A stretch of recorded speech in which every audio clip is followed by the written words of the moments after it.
설마 진짜 가입하실 생각은 아니시죠? 왜? 뭐가 문제인데?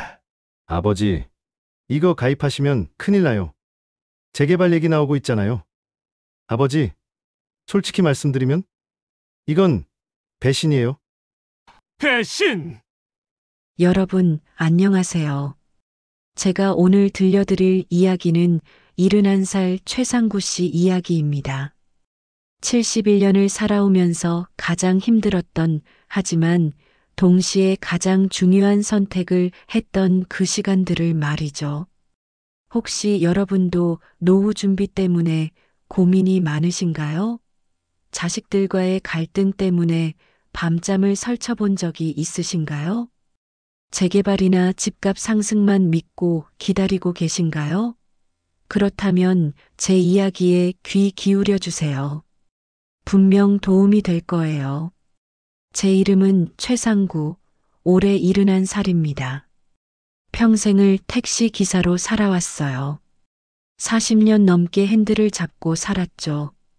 새벽 4시에 일어나는 습관은 아직도 못 버렸습니다. 이제 택시는 그만뒀지만 몸이 그 시간에 저절로 깨어나거든요. 그날도 마찬가지였어요. 2025년 9월의 어느 새벽 눈을 뜨자마자 습관적으로 옆자리를 봤어요. 벌써 3년이 지났는데도 아직 아내가 없다는 게 믿어지지 않더라고요. 아, 오늘도 혼자구나. 침대에서 일어나 거실로 나가니 테이블 위에 통장과 각종 고지서들이 놓여 있었어요. 어젯밤에 정리하다 만 것들이었죠. 국민연금 48만 원, 전기세 12만 원, 가스비 8만 원, 혈압약값 4만 원. 한숨이 절로 나왔어요. 계산기를 두들겨 봐도 답이 안 나오더라고요. 나가는 돈이 들어오는 돈보다 훨씬 많았거든요. 문득 서랍 깊숙이 있는 병원 영수증이 생각났어요. 아내가 마지막 몇 개월 동안 치료받을 때 나온 것들이었죠. 중환자실 일당 30만 원, 항암 치료비 150만 원, 장례비 800만 원. 그때 일을 생각하니 또 마음이 아팠어요. 40년 동안 모은 돈이 몇 개월 만에 바닥났거든요. 그래도 아내를 살리기 위해서라면 집이라도 팔 생각이었는데 결국 소용없었죠. 창밖으로 뭔가 번쩍이는 게 보였어요. 나가보니 동네 게시판에 새로운 벽보가 붙어 있더라고요. 2027년 땡땡구 재개발 예정 지역고시 1차 주민 설명회 10월 15일. 사실 이런 소문은 몇 년째 돌고 있었어요. 2020년부터 시작해서 내년엔 확정된다. 올해는 진짜다. 이런 이야기만 계속 나왔죠. 그때마다 제 큰아들 상철이가 전화를 걸어오곤 했어요. 작년에도 그랬어요. 아버지, 들으셨죠? 이번엔 정말 재개발 확정이래요. 구청장이 직접 발표했다고요. 상철이는 건축자재 유통업을 하거든요. 그래서인지 이런 이야기만 나오면 눈이 번쩍 뜨더라고요. 아버지 집이 2억 8천이면 재개발되면 최소 10억은 받을 수 있을 거예요. 분양권만 받아도 대박이에요. 하지만 제가 보기엔 그저 헛된 꿈 같았어요. 10억이 뭐야? 내가 그때까지 살아있을지도 모르는데. 설령 살아있다 해도 그 돈으로 뭘 하겠어? 게다가 재개발이라는 게 말처럼 쉬운 일이 아니잖아요. 주민 동의도 받아야 하고 시공사도 정해야 하고 몇 년이 걸릴지 아무도 모르는 일이에요. 벽보를 보며 다시 한번 한숨을 쉬었어요. 동네 사람들이 하나둘 모여들기 시작했거든요. 이번엔 진짜 될까? 글쎄, 몇 번째야 이게. 우리 집값이 얼마나 오를까? 모두들 기대에 찬 표정이었어요. 하지만 저는 다른 생각이 들었죠. 그때까지 기다릴 수 있을까? 내 건강이, 내 주머니가. 집으로 돌아와서 아침을 먹으려고 냉장고를 열었는데 거의 비어 있더라고요. 계란 2개하고 김치만 남아 있었어요. 마트에 가야 하는데 돈을 쓰는 게 아까웠죠. 이런 식으로 살면 안 되는데. 그날 저녁 TV를 보고 있는데 이런 광고가 나왔어요. 집으로 매달 연금을 받으세요. 주택연금으로 편안한 노후를 보장받으세요. 집에서 평생 거주하면서 매월 연금까지. 순간 귀가 번쩍 뜨였어요. 집으로 연금을 받는다고? 그게 가능한 일인가? 궁금해서 다음날 바로 인터넷으로 찾아봤어요. 요즘은 나이 들어도 검색 정도는 할 줄 알잖아요. 택시할 때 내비게이션 사용하면서 익숙해졌거든요. 주택연금, 한국주택금융공사, 만 60세 이상. 내용을 읽어보니 정말 그런 제도가 있더라고요. 집을 담보로 맡기면 평생 매월 일정한 돈을 주는 거였어요. 그것도 집에서 계속 살면서 말이죠. 며칠 후 용기를 내서 은행에 가봤습니다. 처음에는 무슨 말을 해야 할지 몰라서 한참 서성였어요. 어르신, 무엇을 도와드릴까요? 젊은 직원이 친절하게 물어보더라고요. 주택연금이라는 게 있다던데. 아, 주택연금 상담을 원하시는군요. 잠시만 기다려주세요. 곧 전문 상담사가 나왔어요. 40대 정도 되어 보이는 여직원이었는데 정말 자세히 설명해 주더라고요. 어르신, 우선 집 주소부터 알려주세요. 주소를 말씀드리니 컴퓨터로 뭔가 찾아보더라고요. 어르신 댁이 2억 8천만 원 정도로 감정평가 나올 것 같네요. 만 71세이시고 주택연금에 가입하시면 매달 110만 원씩 받으실 수 있어요. 110만 원이요? 네, 평생 받으실 수 있습니다. 집에서 계속 살면서 말이죠. 제 마음이 두근거리기 시작했어요. 그런데 혹시 나중에 집값이 오르면 어떻게 되나요? 집값이 오르든 내리든 매월 받으시는 연금액은 변하지 않아요.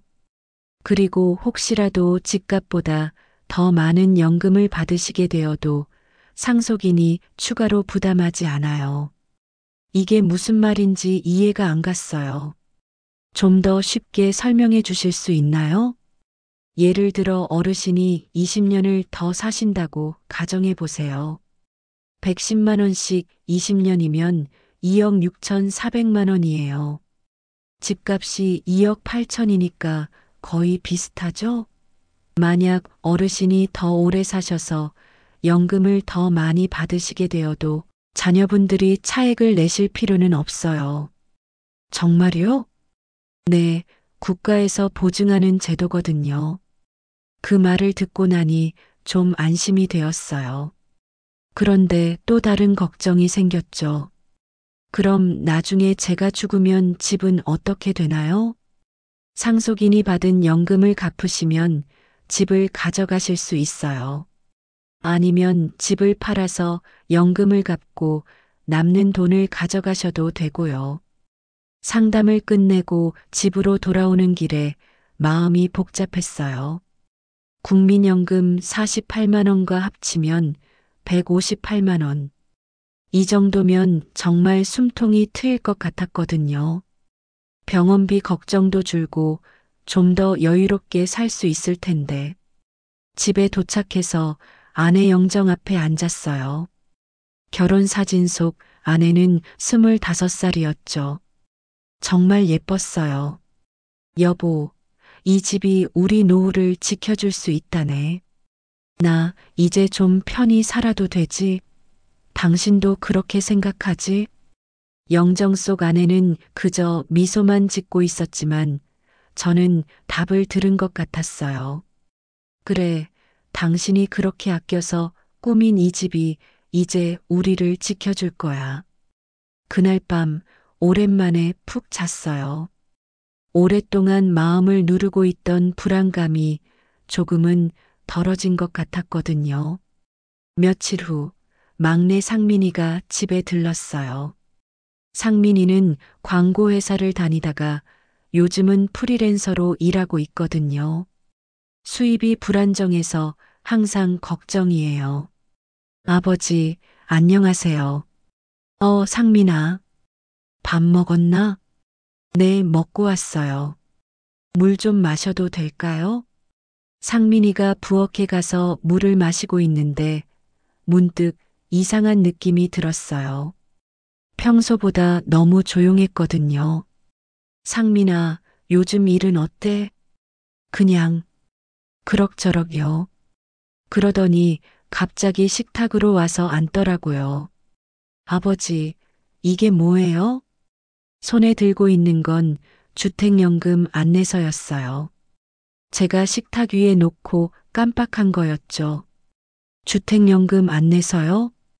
순간 제가 당황했어요. 아직 자식들에게 말할 때가 아니라고 생각했거든요. 그냥 궁금해서 받아온 거야.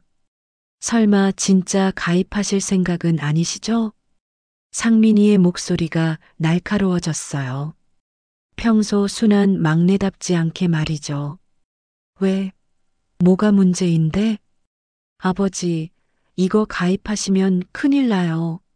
재개발 얘기 나오고 있잖아요. 그리고는 즉시 핸드폰을 꺼내서 뭔가 타이핑하기 시작했죠. 형한테, 누나한테 당장 연락해야겠어요. 야야, 뭐 하는 거야? 형제 단톡에 올리는 거예요. 이런 중요한 일을 왜 혼자 결정하세요? 30분도 안 되어서 상철이한테 전화가 왔어요. 아버지, 상민이한테 들었는데 주택연금 알아보신다고요? 그래, 좀 알아봤지. 아버지, 큰일 나실 뻔했네요. 주택연금 가입하시면 절대 안 돼요. 왜? 재개발되면 몇 억인데 왜 그런 손해를 보세요? 110만 원이 뭐 대단한 돈이라고. 상철이 목소리가 점점 커졌어요. 아버지, 제발 그런 생각 마세요.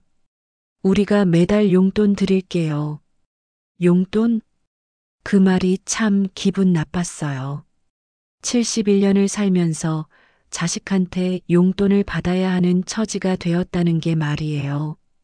이어서 둘째 상희에게도 전화가 왔어요. 상희는 은행에서 대출 상담사로 일하거든요. 아버지, 왜 우리랑 상의도 안 하셨어요? 이런 중요한 일을. 중요한 일? 네. 저는 은행에서 일하니까 이런 상품들을 잘 알아요. 주택연금은 정말 손해예요. 어떻게 손해인데? 아버지, 지금 집값이 2억 8천이면 몇 년 후에는 5억도 될 수 있어요.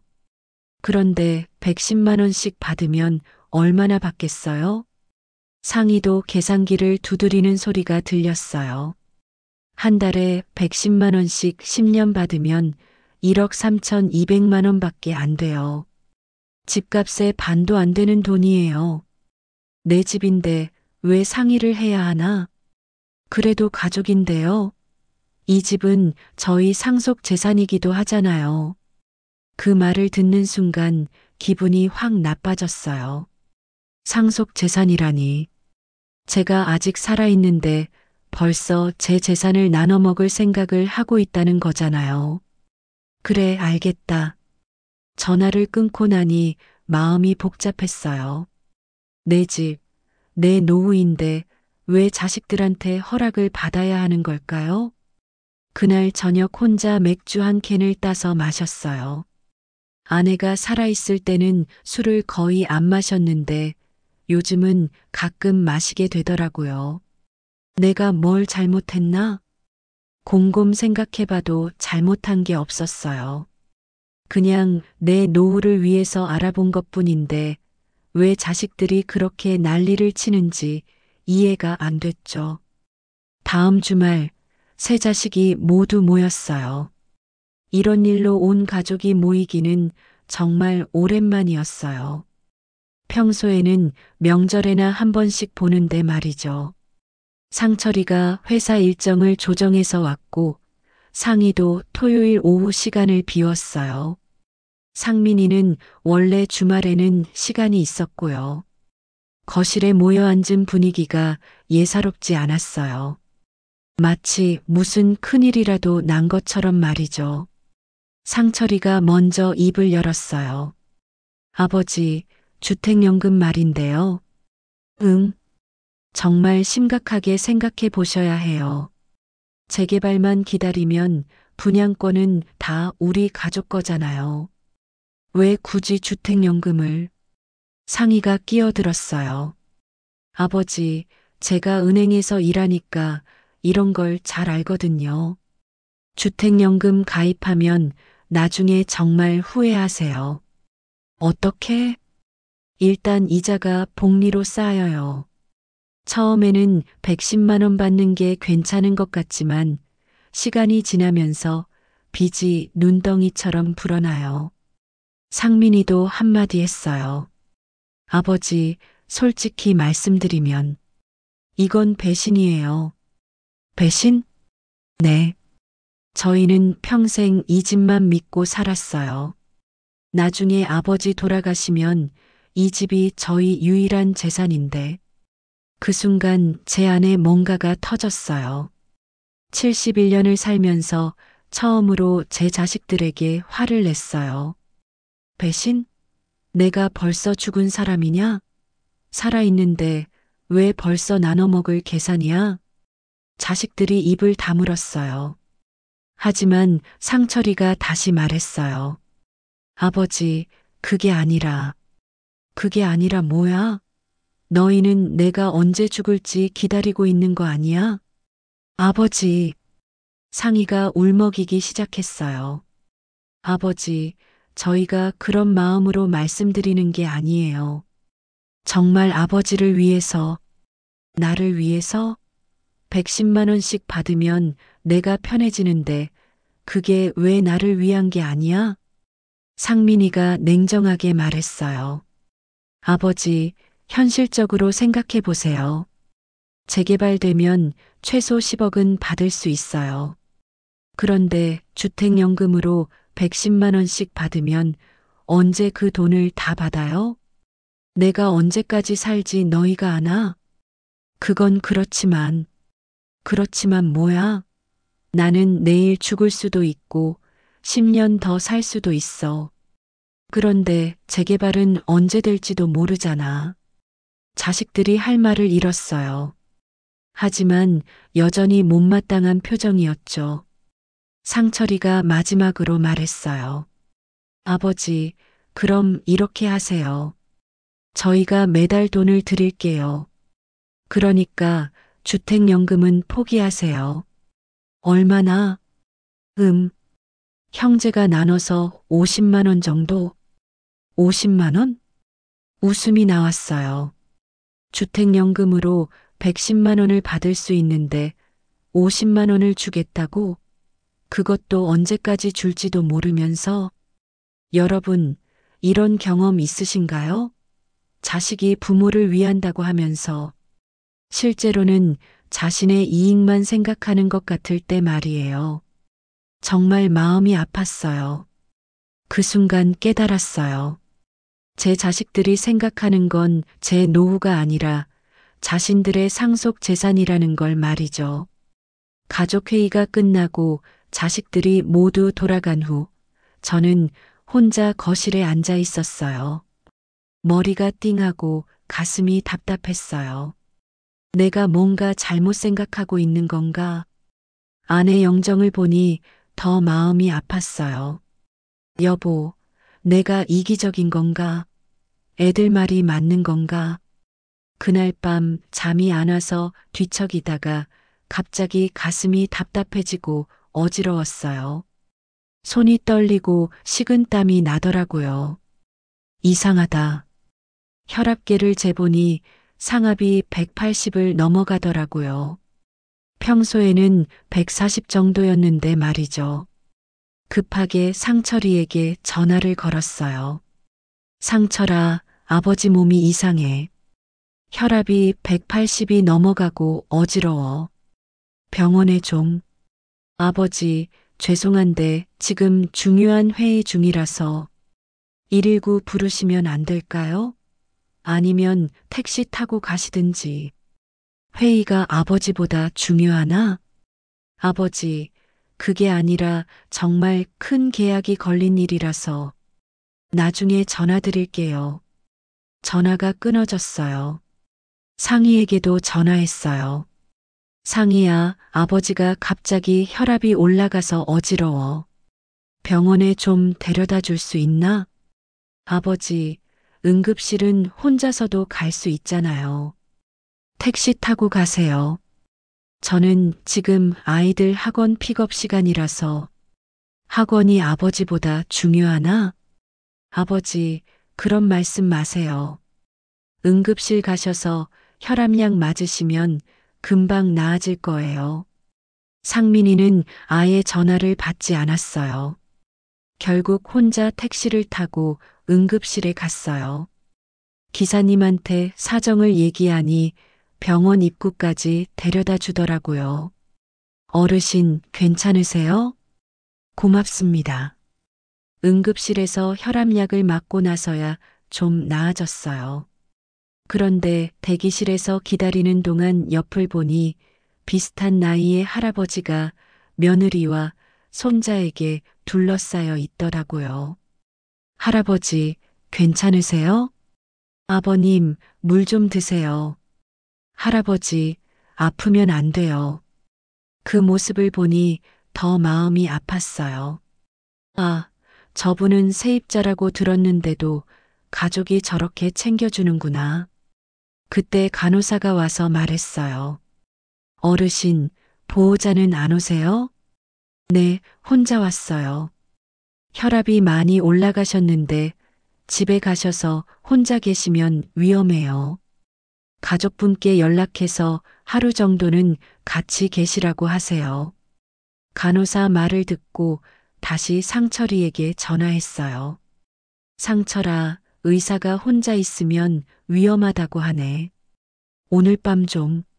아버지, 정말 죄송한데 오늘은 회식이 있어서 내일 아침에 들를게요. 상희에게도 전화했어요. 상희야, 병원에서 혼자 있지 말라고 하는데. 아버지, 저희 집이 너무 좁아서 아이들도 있고 내일 낮에 들를게요. 결국 혼자 집에 돌아왔어요.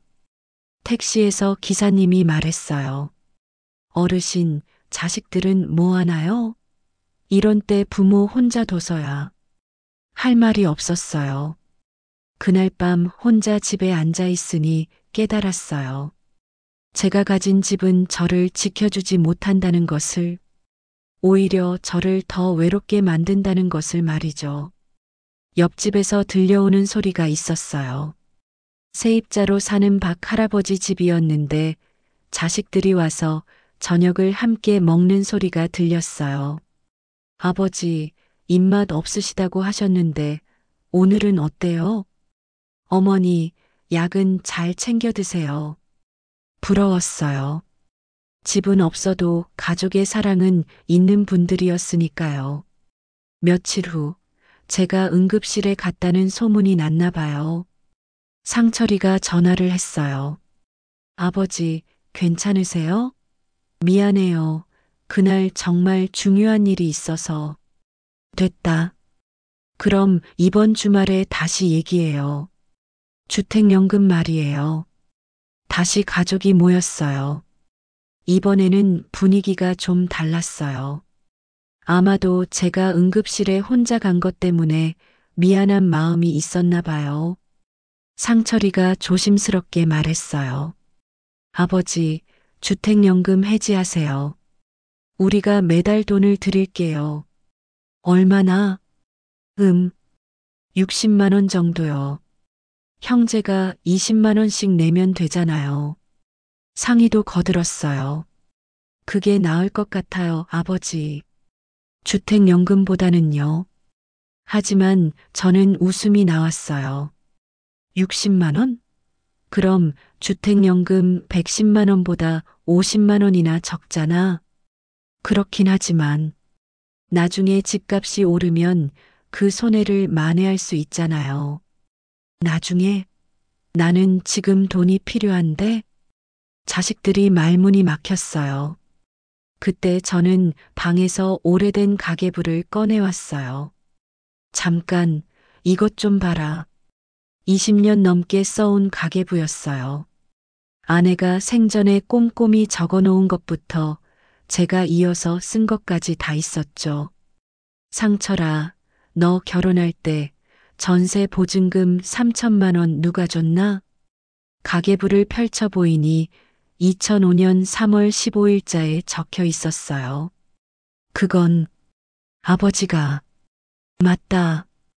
그때 내가 택시 두 번째 차 바꿀 돈이었는데 너 주느라 몇 년 더 낡은 차 몰았다. 상철이 얼굴이 빨개졌어요. 상희야, 너 은행 들어갈 때 학자금 대출 1,500만 원 누가 갚아줬나? 2010년 7월 23일자 기록을 보여줬어요. 아버지, 너 은행 시험 공부한다고 학원비만 해도 500만 원 들었지. 그것도 내가 줬고. 상희가 고개를 숙였어요. 상민아, 너는 어떻게 생각하나? 저는 너 광고 회사 준비할 때 포트폴리오 학원비 800만 원, 노트북 200만 원, 그리고 프리랜서 시작할 때 사무용품비 300만 원. 다 여기 적혀 있다. 가계부를 탁 내려놓으니 소리가 났어요. 너희가 벌써 내 집 절반은 가져갔다. 그런데 이제 와서 60만 원씩 주겠다고? 그것도 언제까지 줄지도 모르면서 세 자식이 모두 고개를 숙였어요. 상철이가 떨리는 목소리로 말했어요. 그건 그때는 어쩔 수 없었잖아요. 어쩔 수 없었다고? 그럼 지금 내가 주택연금 받는 것도 어쩔 수 없는 거야. 아버지, 그건 다른 문제예요. 뭐가 달라? 너희는 필요할 때 당연히 받았으면서 나는 왜 안 돼? 상희가 울기 시작했어요. 아버지, 저희가 잘못했어요. 하지만 뭐야? 나는 죽을 때까지 너희를 위해서만 살아야 하나? 진실을 마주하는 게 쉽지 않았나 봐요. 하지만 저는 더 이상 참을 수 없었어요. 너희는 내가 언제 죽기를 바라는 것 같다. 빨리 죽어야 집을 물려받을 수 있으니까. 아버지, 그런 말씀 마세요. 그럼 뭐야?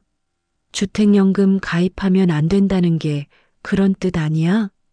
여러분도 이런 경험 있으실 거예요. 가족이라는 이름으로 당연하게 여겨졌던 것들이 사실은 엄청난 희생이었다는 걸 깨달을 때가 있잖아요. 그날 저는 정말 화가 났어요. 71년을 살면서 자식들에게 이렇게 화를 낸 적은 처음이었죠. 정적이 흘렀어요. 거실에는 시계 소리만 들렸죠. 한참 후에 상철이가 다시 말했어요. 아버지, 그럼 매달 80만 원은 어때요? 형제가 조금씩 더 내서. 안 돼. 그럼 90만 원요? 안 된다고. 상희가 울면서 말했어요. 아버지, 그럼 100만 원까지는 어떠세요? 주택연금이랑 10만 원밖에 차이 안 나잖아요. 저는 고개를 저었어요. 너희는 아직도 모르겠구나. 뭐려? 이건 돈 문제가 아니야. 세 자식이 이상한 표정으로 저를 봤어요. 그럼 뭔데요?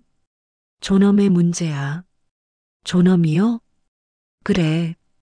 나는 71년을 살면서 누구한테 구걸해 본 적이 없어. 너희한테도 손 벌리고 싶지 않다. 상민이가 목소리를 높였어요. 아버지, 구걸이 뭐예요? 저희가 아버지 자식인데. 자식이면 뭐야? 자식이라고 해서 부모가 자식한테 의존해야 하나? 그건 아니지만 나는 내 힘으로 살고 싶어. 내 집으로 내 연금을 받아서 말이야. 상철이가 화를 내기 시작했어요. 아버지, 그럼 저희는 뭐가 되는 거예요? 평생 이 집만 믿고 살았는데. 그게 잘못된 거야. 뭐가 잘못됐다는 거예요? 부모 재산 믿고 사는 게 잘못된 거야. 너희도 너희 힘으로 살아야지. 그 순간 모든 게 명확해졌어요. 제가 마지막으로 말했어요. 이 집은 내 노후를 지킬 집이지 너희의 재개발 꿈을 지켜줄 집이 아니다. 상철이가 벌떡 일어나면서 소리쳤어요. 아버지, 그럼 저희는 정말 아무것도 받을 수 없는 거네요. 받을 게 있지. 내가 너희를 키우면서 준 사랑과 교육. 그걸로 충분하지 않나? 그런 걸로 집을 살 수 있나요? 집은 너희가 너희 힘으로 사는 거야. 상철이는 분노로 자리를 박차고 나갔어요. 아버지, 후회하실 거예요. 상인은 울먹이면서 말했어요. 아버지 마음대로 하세요. 이제 저희는 정말 모르겠어요. 상민이도 아무 말 없이 따라 나갔어요. 혼자 남은 저는 목에 걸고 있던 집 열쇠를 만져보았어요.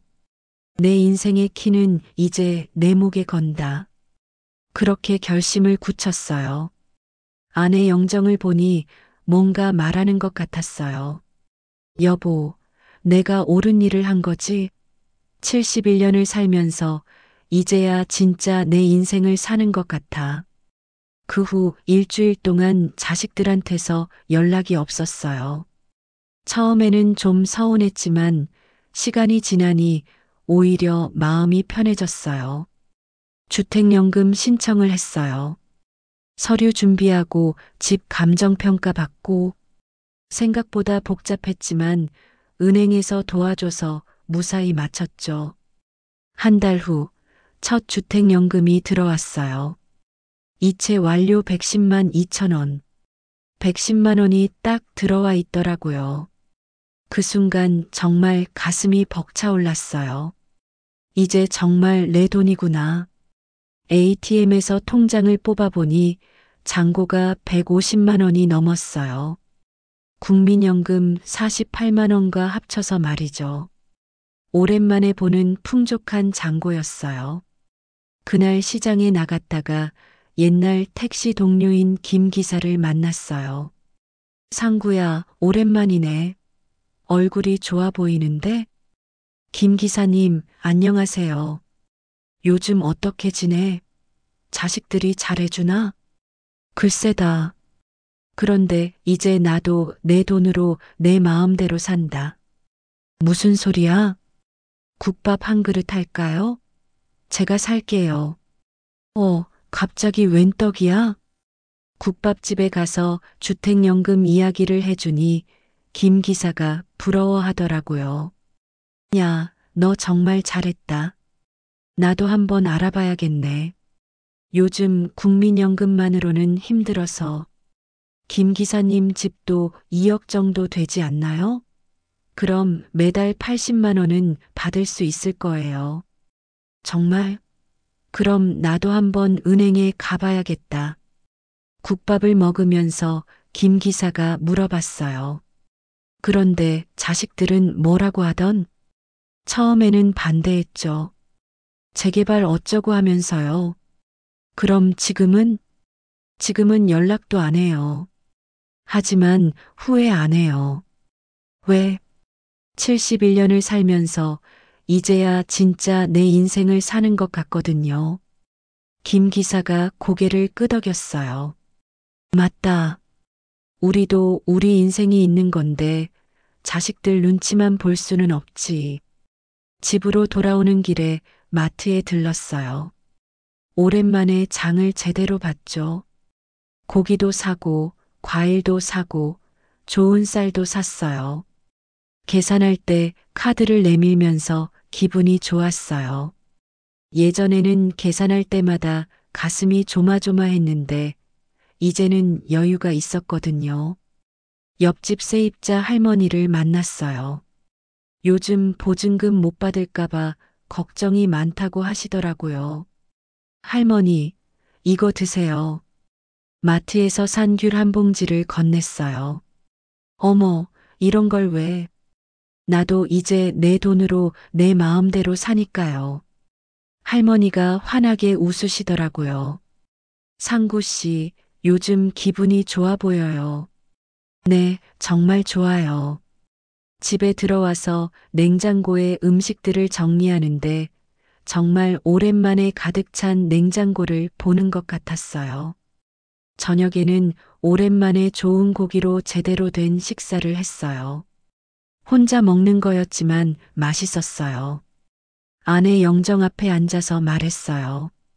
여보, 오늘 김 기사님이 국밥 사준다고 했는데 내가 샀어. 기분 좋더라고. 이제 내 돈으로 내가 먹고 싶은 거 사 먹을 수 있어. 며칠 후에는 병원에 갔어요. 정기 검진 때였는데 의사가 말하더라고요. 어르신, 혈압이 많이 좋아졌네요. 스트레스를 덜 받으시나 봐요? 네, 요즘 마음이 편해졌어요. 그게 제일 좋은 약이에요. 병원비를 낼 때도 부담스럽지 않았어요. 예전에는 병원 갈 때마다 돈 걱정부터 했는데 말이죠. 일주일이 지나고 상희에게서 연락이 왔어요. 아버지, 안녕하세요. 상희야. 몸은 괜찮으세요? 응, 괜찮다. 주택연금. 정말 가입하셨어요? 응, 했다. 그렇게 하셔야겠다면 어쩔 수 없죠. 그래도 건강만 챙기세요. 고맙다. 상희는 그나마 제일 먼저 연락을 했어요. 상철이와 상민이는 아직 연락이 없었지만 괜찮았어요. 언젠가는 이해해 주겠죠. 여러분, 제 이야기는 여기서 끝이에요. 그 후로 6개월이 지났는데 정말 편하게 살고 있어요. 매달 들어오는 110만 원으로 병원비 걱정도 없고 먹고 싶은 것도 사 먹고 가끔 옛 동료들과 만나서 밥도 자고 그래요. 재개발 소식은 아직도 소문만 무성해요. 2027년에 한다더니 이제는 2028년으로 밀렸다는 얘기도 들리고요. 그래도 상관없어요. 저는 이미 제 선택을 했으니까요. 자식들과는 가끔 연락해요. 상희가 제일 먼저 화해했고 상민이도 한 달 전에 집에 들렀어요. 상철이는 아직 좀 서먹하지만 그래도 명절에는 연락하더라고요. 노후라는 것이 무엇인지 다시 생각해 보게 됐어요. 노후는 기다림이 아니라 선택이었어요. 미래의 불확실한 희망이 아니라 오늘의 확실한 현실을 선택하는 것이었죠. 혹시 여러분도 비슷한 고민을 하고 계신가요? 자식들 눈치를 보며 내 노후를 포기하고 계신가요? 재개발이나 집값 상승만 기다리고 계신가요? 제가 하고 싶은 말은 이거예요. 나는 오늘 내 집으로 내 숨을 산다. 71년을 살면서 깨달은 건 내 인생의 주인은 나라는 거예요. 자식도 재개발도 미래의 희망도 아닌 바로 나 자신이요. 주택연금이 모든 사람에게 정답은 아닐 거예요. 하지만 적어도 저에게는 제 인생을 되찾아준 선택이었어요. 여러분의 노후는 어떤 모습인가요? 누구를 위한 노후인가요? 댓글로 들려주세요. 그리고 이 이야기가 도움이 되셨다면 주변의 어르신들에게도 들려주세요. 모두 건강하고 행복한 노후 보내시길 바라요. 그리고 기억하세요. 여러분의 인생의 주인은 바로 여러분 자신이라는 걸 말이에요. 감사합니다.